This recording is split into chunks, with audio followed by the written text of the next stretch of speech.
every company I've worked at, even when I started here, it was like, oh, we're the heroes. We're not the heroes, we are the guides. And I think that people get that wrong.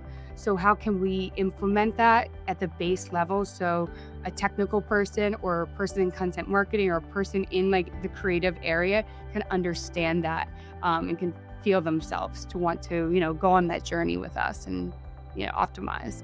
Yeah, I think the layer I would add to that is you can't sell it if you don't believe it.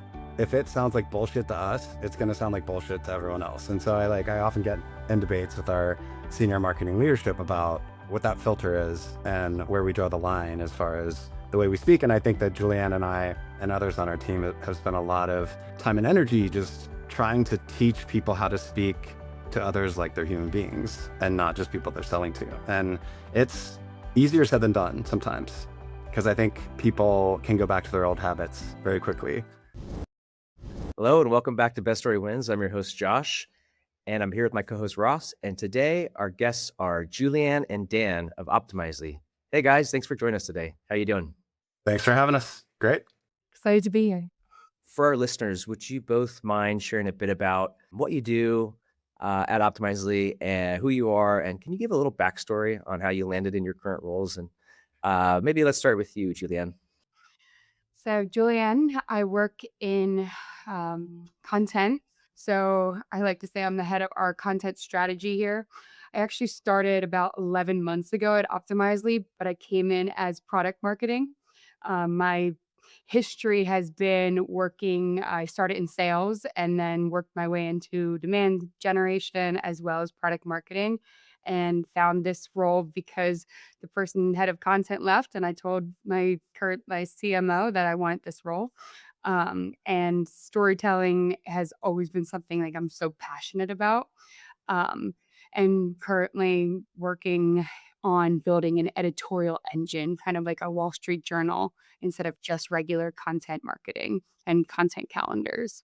Dan Reid, creative director at Optimizely. I've been there for, I think, 2 years and change. My background is a little bit non-traditional as far as other creative directors that I've met in my travels, in the sense that I started actually in post-production for commercials and music videos. That taught me two things that I've found really important my entire career. One, obviously, a love for storytelling. That's why I'm here. But the second thing is brevity. And I've carried just the value of brevity with me my entire career. And I've found that that's served me well, starting off as an editor. As far as how I landed at Optimizely, I actually saw this random LinkedIn post from our CMO, now president, and he was just so excited, like abnormally excited about hiring for this head of brand role. And I never do this, but I just felt like I had to reach out to this guy and see why he was so excited. He wrote me back immediately. I sent him my portfolio.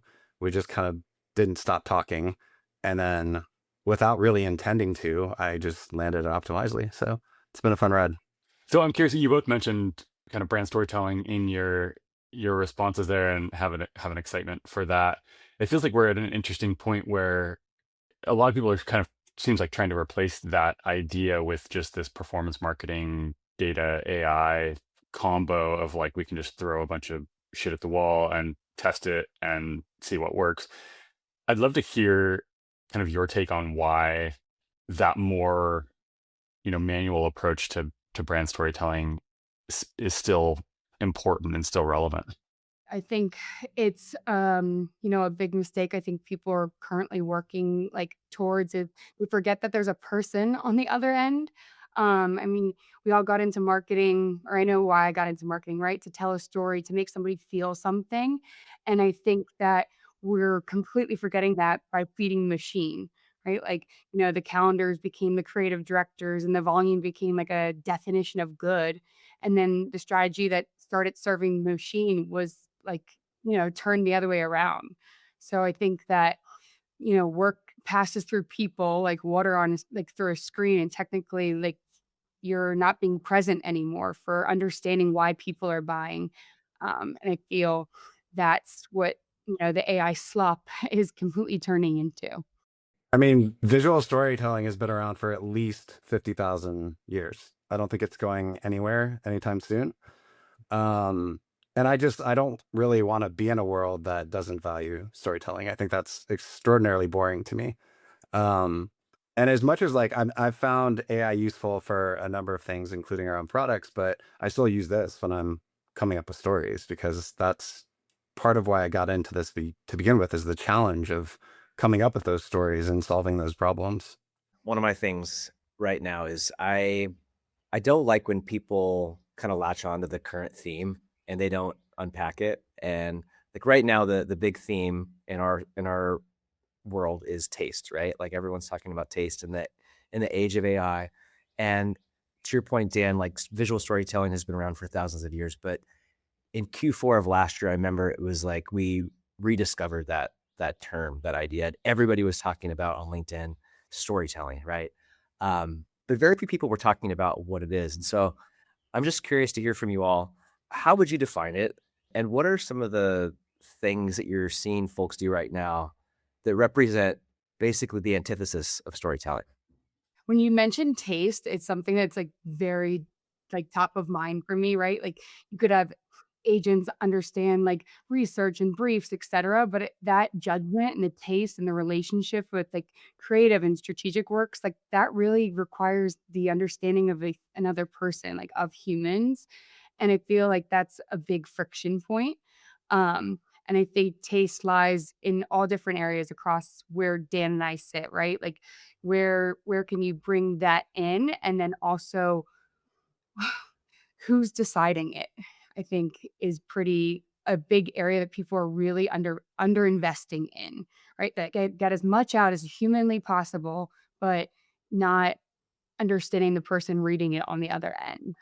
I think what is kind of brilliant is that the bar is so low, particularly with our competition, that what we're doing with our new rebrand, I think addresses a lot of those concerns that we've had about our own brand, as far as standing out, telling strong stories, um, and just not looking like everyone else, because that's the easy route. I feel like being safe and looking like everyone else. You probably hear this every time someone comes on, but they say it because it's true. Yeah, I'm curious to dive into that a little bit more, which is like one of the things that we hear a lot about is that brands needing to have like a unique perspective or a strong point of view. That's something that we think a lot about as sort of the foundation of good brand storytelling, is like having something to say, actually. I'm curious, like, what do you think defines like having that strong point of view, and what does it look like when a brand has that versus just sort of maybe a more performative take on that? That's something that I'm passionate about right now, what I'm trying to operationalize around like a subject matter expert, both internally and externally. I'm setting up a thought leadership program where we are bringing people in that are in all areas of our company that are using the product. So we call it Opti on Opti, right? Like we're building a platform for marketers, and our marketers need to be ground zero. And then also bringing it externally with partners and customers. I could have content people on my team write about fluffy things all day, but know who's reading them and what value is it. I want a strong voice and a strong user and their opinion, and it can be something painful, like, and it could be provocative, but it also can like be rooted in actual like how we're using it. And I think that's where people are craving right now. They're craving to understand how we're setting up workflows, how we're using agents, and so that they can feel themselves in there. And I think that's what makes a strong story. Not every company I've worked at, even when I started here, are always like, "Oh, we're the heroes." We're not the heroes, we are the guides. And I think that people get that wrong. So how can we implement that at the base level so a technical person or a person in content marketing or a person in like the creative area can understand that, and can feel themselves to want to, go on that journey with us and, optimize. And I think the layer I would add to that is you can't sell it if you don't believe it.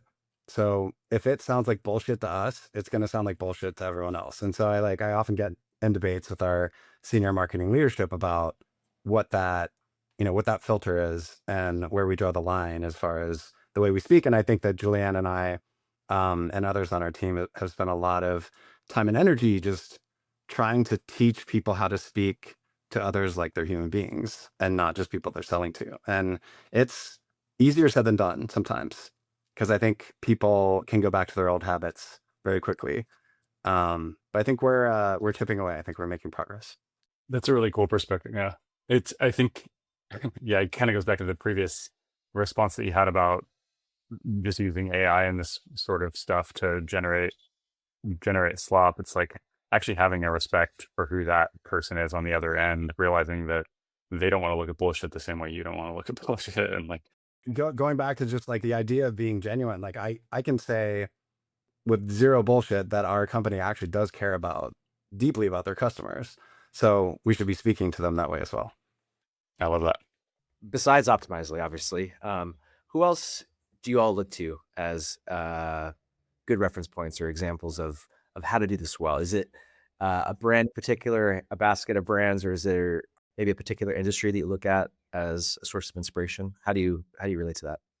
Oh, I have one. So I love understanding how B2C companies are doing it because to me, like I'm instantly pulled in, and especially the one I just saw something yesterday.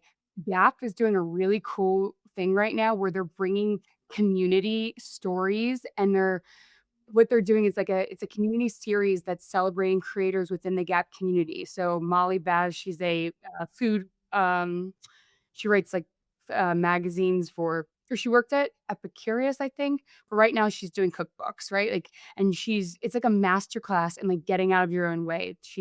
They're handing the story to the people already living inside the brand, and the customer's the hero, the brand's the guide, and Gap's just doing it with like such great conviction right now. I love it. So that's one that I'm definitely passionate about and inspired from right now. Yeah, I mean, I get inspiration from all over, not just brands. I mean, fine art, music, everywhere. But as far as brands go, try to pick a couple that aren't as obvious. I would say there's a brand called Vacation.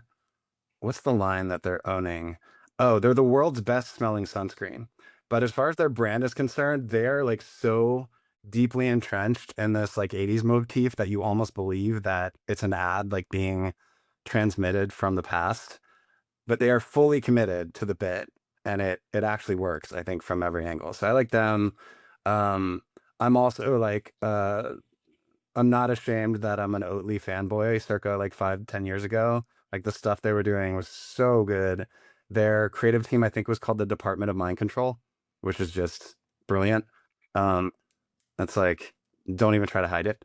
But some of the stuff they put out was just genius. Curious to hear. I think Julianne, maybe this is one for you on kind of the writing front, but it seems like you've talked a little bit about how your website is no longer your front door, as we have like AI searches, kind of the new channel that we're having to optimize for and figure out. Curious, like how does that change your approach to storytelling? Like what are the shifts that you have to make, and conversely, like what stays the same? What's still true? That definitely goes with where we're leading, right? With the thought leadership and having subject matter experts. It's something that we have not done here before. And I think with the storytelling there is we need to be consistent. Like we need to be using the same consistent languages, talking about our products as solutions, and Optimizely is our brand, right? And like if we show up within search, we show up, but I think we can really help dictate how we're showing up in search with data like backed from our information that we're sharing. So if we have subject matter experts that are consistently talking about our agent platform or that we are the AI platform for marketing, that is within 3 layers of the brand to demand strategy. And so as long as I've been here, and I'm not sure from before, but we've always talked at that tactical layer, right? We show you how to build a CMS, but hey, did you even know we had a CMS? And did you even know Optimizely had a CMS? We're really missing those layers of brand storytelling into what we call strategic layers storytelling to continue somebody on that journey. If you're coming to our website and the only option is to like go right away and do a demo, we're losing everybody else that needs more information before they make that decision. And that's really what we're focusing on right now as we build to the rebrand. It sounds like it maybe takes a higher degree of coordination than to get all of those themes aligned and still maintain that consistency. Yeah. Yeah, a lot of coordination, a lot of buy-in from people that have been very okay with just doing what we've always done. And I call them from a former mentor of mine, like-minded lunatics. Like I'm middle management. I have two people above me, MLT and ELT, and getting people to go on that journey with you and agree that it's time to change and make those changes. It's painful. It's a lot of work. But I know I've done it before at a previous company. I know it works. It's just you have to you have to get through the shit to get to the sludge or whatever you call it in that middle layer to be able to build it. I'd love to learn more about how you all use AI in your workflow or workflows. Obviously, right now, everyone's trying to figure out how to not just use AI for writing copy, but how to implement its use in an actual workflow that's repeatable and scalable. At Optimizely, how are you all using these tools, and how do you relate to it? How do you keep the human in the loop? Can you give us an example? I mean, I use it daily these days. I think that photo library has been one of the most intriguing new additions. I used to go on, $100,000 photo shoots. I still have like crazy respect for photographers. I am one myself, but it's been interesting to experiment with, AI photography tools and see if we can get there. I think the biggest challenge for me has been to get the photos less perfect because AI just spits out these like, imagined versions of humans that just sometimes do not look like humans. And so I think it's more about finding that humanity that you would get behind the lens. Is that fully possible? I think we could get an hour-long debate just about that, but it's been intriguing to try. I think what I'm most excited about personally is I have a weekly standing meeting with our engineers for our AI development. And so we're having really passionate conversations about brand, how we can teach our AI to honor brand better, just to improve it on a weekly basis. And, it's been a fun back and forth because our guy the other day was like, what are some things I should be considering? And I just brought up the simple idea of having like a character count limit on social posts. And it just blew his mind because now they have to go in and tinker with that and figure out how to have a character count limit. So it's about what AI can do, but it's also about what you don't want it to do. And, teaching it essentially good behavior and the behavior we would want it to have if it's, being a good steward of our brand. Yeah, Dan, I love that because I'm also like iterating with that with like what we don't want it to do. So we have um AI and agents built into every part of our product and in content marketing. Like we have content ideation from the ground up, right? That's grounded in like competitive gap analysis agents and helping with search intent. But the strategist or my team, the content marketing strategist, like they're walking in with like foundation. So within our workflow tool or CMP, they don't come in with a blank page. Like they're creating briefs based off their ideas, but it's also grounded within like what's happening with GEO, like the EAT and tone of voice auditing. But like at the end of the day, my team, they are making the judgment calls and they're not just checklisting. So we have specific workflows that have agents built in so they don't have to necessarily go use like them like one off. But we're doing things from the ground up. Like we're creating editorial agents that are clearly defining the things that we want and we're iterating on them. Like, and it's not just the tone of voice from the brand. Like it is Leah's tone of voice. It is Anu's tone of voice. Like I don't want things that are just written in one specific style of tone of voice. And then, the agents are helping with the research and the structuring and the first pass and those quality layers. But what's left is really like for the humans, like that's like the irreducible part, I say. It's the judgment, the taste, the instinct, and really where the story is worth telling and where the audience needs to feel. And that's the original job, right? Like that's where we're able to prove that we can use those things to take off the work that we don't need to always be doing, but you get back to the work we actually want to be doing. Yeah, that's a really good thing to bring up.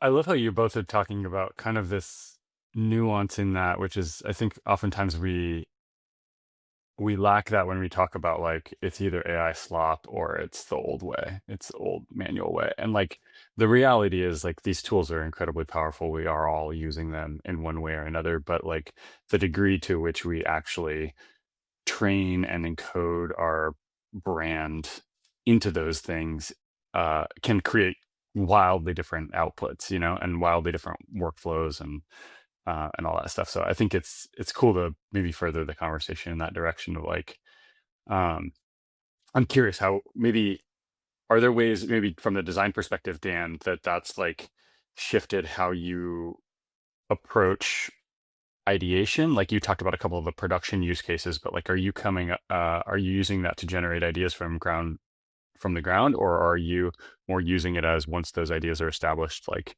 here's how we can better optimize production? Me personally, I'm using it more once the idea is established, but I know people who are using it, you know, in the way you described as far as ideation is concerned. I think I'm a bit of a masochist in that sense, and that I thrive on pressure. So it's like, okay, you guys need to come up with something great in 2 days. Like, I don't need AI for that. Like, I'm fine with using my brain. There are plenty of uses that I've found for our products and for AI, but that's not one of them for me. I still love that challenge. Just going back to the human part. Um, I feel like you can tell. Maybe one day you won't be able to, and the lines will completely blur. But if someone sends me something that they've generated with AI, this just happened like 2 days ago, um, where I'm reading through the copy and I'm just like, yep, this is completely, which is fine. Like, I like that it gives people a head start if that's helpful. I just don't think it's for me right now. Yeah, that's fair. I think where I found it to be useful in our process is like just the getting off the ground piece, not to like, you know, not even to the point of copy or generating an idea, because yes, that's fully detectable and you're like, yeah, of course, the formatting and the word choice and stuff. But like, you know, if you're short on time or you're switching context or something, just to go from like kind of zero to like a walking start, sometimes those sparks of ideas can come from that you can build them or combine them or, you know, using your brain. I think to add to that too, it's like I call it mediocre marketing, right? Like there's people you got hired at this company. I think we or many companies, right? I think we forget sometimes and we underutilize the people that we do hire to use their brains, and we give them these tools and they take shortcuts. I think that I had a girl on my team, I'm asking them all to do thought leadership, and she's like, I take pride in coming up with my own ideas. She wrote a whole article about it. And she's like, I don't need a robot to help me write content when I went to college to be like a writer. She's like, but where when I hit a wall, it's when I'm getting 30 requests to do one thing and I've already done it once. How can I scale it and use it to make it better? Or how can I set up an agent to make sure the person that is requesting 30 things from me is giving me all the correct information? So that's when they're leaning in and using it to help them in all different ways. Yeah, it's interesting. It's almost like with the advent of these tools, people like their expectations have grown quite a bit in terms of like what's possible or what you can responsibly ask of other people in terms of output. And to your point, you know, taking, for example, that person that has 30 people requesting things of them, how do you all protect brand voice and brand consistency and emotional depth when there is that pressure, probably at every company right now, to create more and to create more faster? That's yeah, I mean, it's a tricky one, and it's hilarious timing because we've spent all of this time and energy, um, you know, making a brand that makes sense to us, a brand that actually is like a working brand system. Then at the same time, we have AI, and we already like, I'm excited that they're excited, but we already have people throwing our not released brand assets into AI and making God knows what. So I think this weird line that you have to start to walk between like you want to empower people to use the brand in a way that makes sense, but you don't want to empower them so much that they're just making like whatever they want and then putting it out on LinkedIn. And then the next day you wake up and you're like, what is this? Um, so I think we're very much in the midst of trying to figure out what that sweet spot is, with the added layer of the fact that we have our own AI products that we are training to do this better. So lots of layers, but I think we're navigating it pretty well so far. Think to add to that is you have to make that deliberate decision on what humans are owning and then protect it. We all have AI initiatives. We do too. We literally just got off a agent training for the entire marketing org. Our team has decided that we're going to take 2 people that were the top agent and AI users within the company and pull them out and have them be our marketing AI evangelists to help train and understand like who's using what and how they're using it. But the protection comes in there, right? Like, is that the right color? Is that the right hex? Probably not. So you have to really train those instructions and be very adamant and vigilant about it because that's a huge trap, right? Like what what comes for the moment between efficiency and creating capacity and then what's actually filling the output. You made me think there, Dan, of like some of our earliest work as an agency was helping companies develop templates within PowerPoint, right? That was before Google Slides. And then, as Google Slides kind of rolled out, helping with that as well. And now it's kind of the same problem, just different platform, right? And the risk reward axes just get bigger and bigger. And so it's interesting. We've spent a lot of time on Claude design just in the last couple of months, and it's really interesting. And it's like for someone that works, a lot of my work is on the new business front.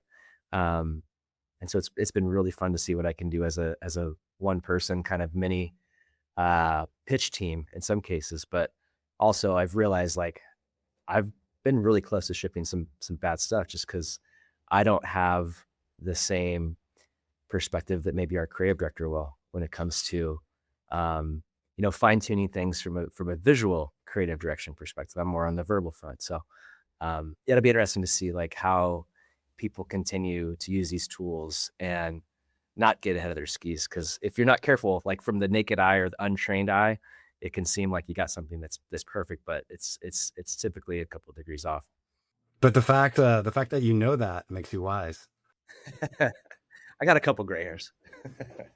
You mentioned kind of the product and its own, AI creation capabilities. How is this perspective that you both have from like a brand and marketing perspective, is that making it into the product development and how your clients are using that as well? I mean, is the company aligned in that way or? I think that's one of the great things about, I mean, our company is large-ish, but it's not so big that you can't have an impact on the product itself. And that's the best part about working directly with the engineering team and knowing them well is that, yeah, and they're the best part about them is that they're super curious. Like I was just nerding out with Neil, one of our engineers, the other day about how his AI generated images were like slightly duller as far as vibrancy goes. And so we're like nitpicking these teeny little things to see if we can get them better. But that's kind of um, the level of craft that's going into making the AI. So it's again, it's like, it's weird, right? It's like we're making an AI very deliberately, but there is a lot of human input and craft going into said AI.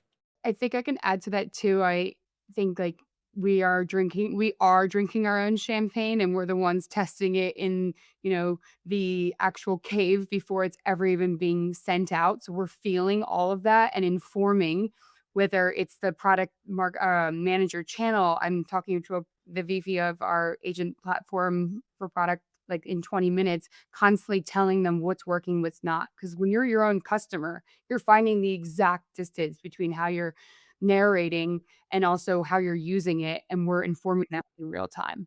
What's an operational constraint that your team is working with right now? And which one, if there's more than one, which one would you say is the one that you're feeling the most acute pressure from? Would it be headcount, tooling, process, buy-in from leadership, or something else?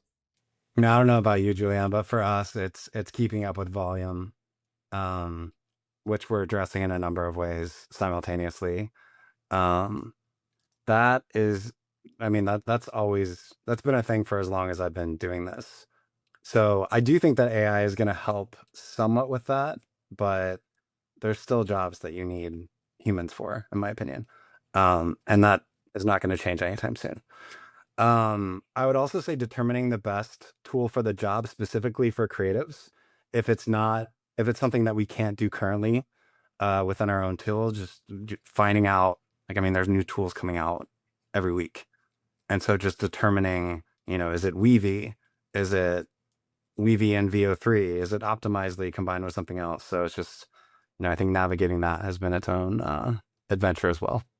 Yeah, so I also think that, like, echoing Dan, like, it's not necessarily the tooling, we have it, it exists. It's the, like, transformation problem. So it's the way that people have always worked, they're okay working that way, and how we design that before any of it else would work. Like, okay, what are you currently using that you're not using within, like, our own internal AI? When do you drop off our own internal AI that's making you wanna use something else? But also, like, people it's change management, and it's a big thing where you have to be, like, pretty explicit, right? And even going from every content marketer writing their own stuff to becoming, like, these subject matter experts. I've told them all to think of themselves as journalists, and it's a lot of enablement. You have the tools and everyone's like, "Well, of course you should know how to use them." You don't. Like, there's people at different levels, all around. So, I think the best companies, like, are naming, what they built, but they're not it's becoming kind of like a little bit of a trend and not really correcting things at the bottom layer. It's like you have a house without the foundation and it blows away in a tornado, right? You have to build that foundation. You mentioned some of the new like kind of editorial lanes that you have within thought leadership. I'm curious if there are any kind of current formats or like kind of storytelling channels that you aspire to kind of crack into or start to use, but that you haven't yet. Yeah, cinematic storytelling. We're on our way there, working very closely with Dan's team. But this company, I've never seen that kind of, like, style of video, and I've always wanted to be part of that, as well as micro dramas. So we're going down that route as well, um, and just building towards some, like, more world class studio partnerships. We have not cracked that, but we're on our way. Yeah, we have so many video projects going on right now. It hurts to think about it, but they're all very exciting. Um, I would say that for sure, and also experiential. We need to do more with, especially in this age of AI. I think the early predictions of people wanting to gather more um, have been coming true from what I've seen. But I've wanted to do more with experiential at this company since I've joined. I think it's just us finding the right opportunities, um, like being a can, which will be a blast. Um, so I think we're doing the right things in some disciplines. We're just getting started though. What are some of your favorite things to work on? If you kind of reflect back on what you've done in your careers, what you want to do more of, besides the examples you just shared, like, are there some types of campaigns or creative that you just really come alive when you have the opportunity to work on? I love animated storytelling. Always have, and we may or may not be. No, we are working on some really amazing animated stories. We just kicked that project off, I think, a week or two ago. So, working with one of the best animation studios in the world, in my opinion, and we're really excited to see what comes out of it. That's cool. I think for me, like, more documentary style storytelling, especially within customers and customer stories. Like, we have some really cool companies that are our customers, and being able to go to them and do, like, outfit of the day, or doing something where you're really showing and capturing truth and honesty about, like, the construction of everything. I think that would be really special to do. You haven't told me that idea yet. I like it. It's fun. Uncovered here.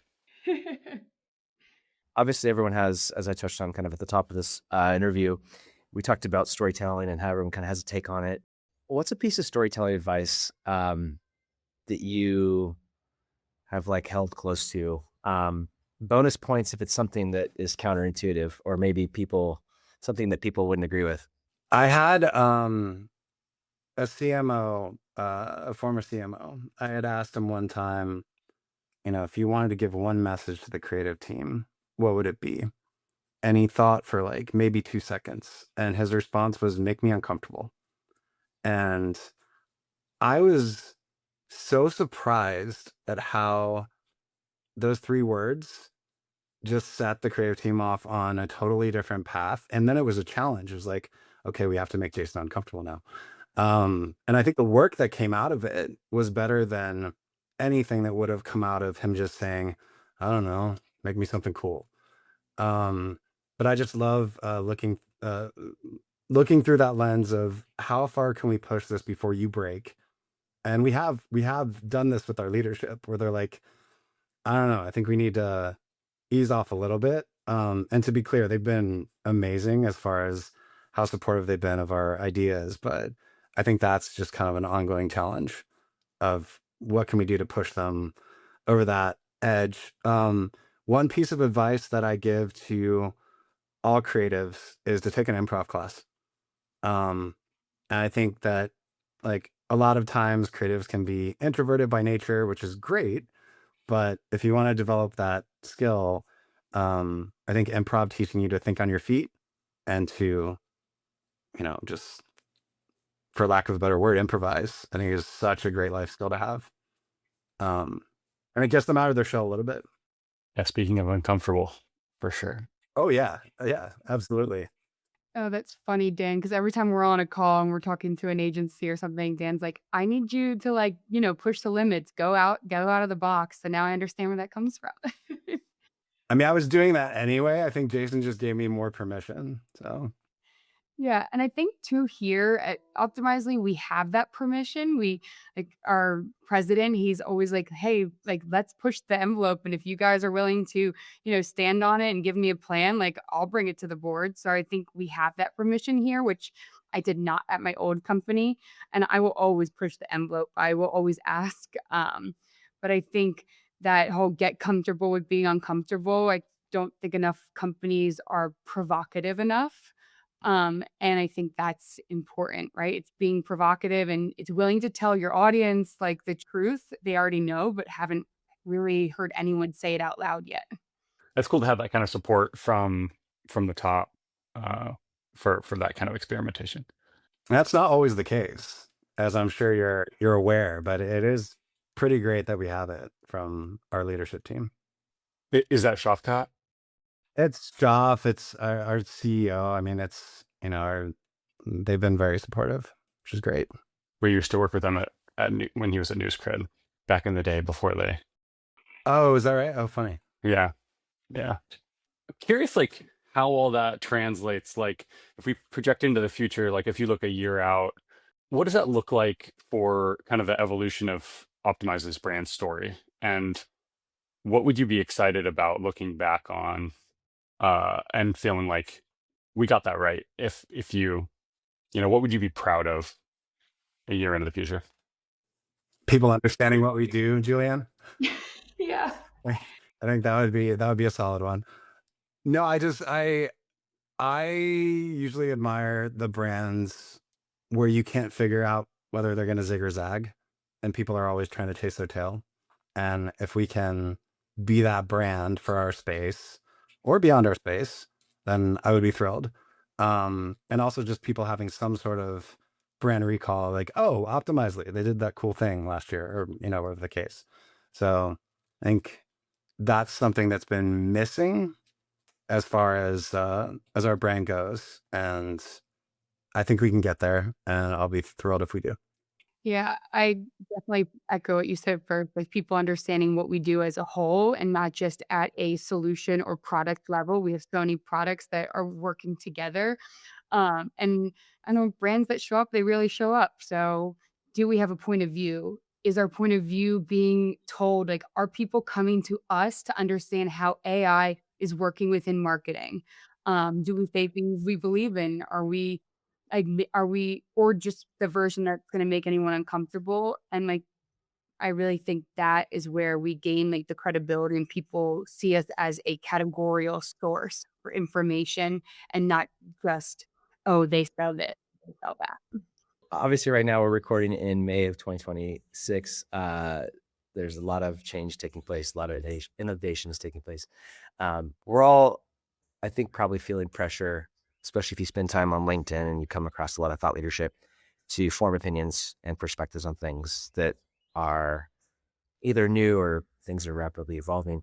What's something right now that you're spending a lot of time thinking on, but want a little more time to develop a perspective on? Is there anything that comes to mind? Yeah, I mean, I think for me, it's connected to what I was saying before, as far as just wrestling with this idea of, I think illustration is a perfect example. I was just debating with a senior creative last week about how we didn't think that AI was there yet, as far as being able to replicate an illustration style. Should it be able to imitate an illustration style? I think it brings up moral implications as well. So just kind of navigating that as someone who started off painting in his parents' basement to now where you're like booping a button and, making a replication of a painting or AI's interpretation of the painting. Um, just kind of like figuring out at what point does something stay handcrafted and is maybe better off that way versus a use case for AI. I think that that's the thing that I think about probably more often than anything else um, in that realm. And I think like 6 months might be like too soon, but I feel like maybe, a year or 2 years out, like what is actually sticking, especially for like what happens to that creative culture inside organizations that actually implement it well. There's going to be plenty that, right, have to reduce headcount and they're getting rid of people. But I've already seen a few articles where they're already regretting it, like, meaning like they let, AI handle a bunch of stuff that was never set up at the foundational level. Um, and we recently did research and about like 15% of marketers were already considering like leaving the industry, and not because they stopped loving the work, but they were like the love was like inaccessible. So are they going to go back to finding things that do make them happy? I'm a creative writer at heart. Or I just like go find something that I can do creative writing and like do things that aren't necessarily feeding a machine all of the time and not fully understanding it? Or do we get back to a culture where if we set up from the ground up foundationally, can we get back to that work that we love? And whether the tool is helping lead us to that or it's in the inverse, I feel I'd be very curious to see what happens in the next like year or two. Yeah, it's super interesting. Yeah, it does seem like been a bit of a shift just in the last month or two on the note of teams regretting, their quote unquote right sizing. We'll see where that plays out. I think a lot of that was done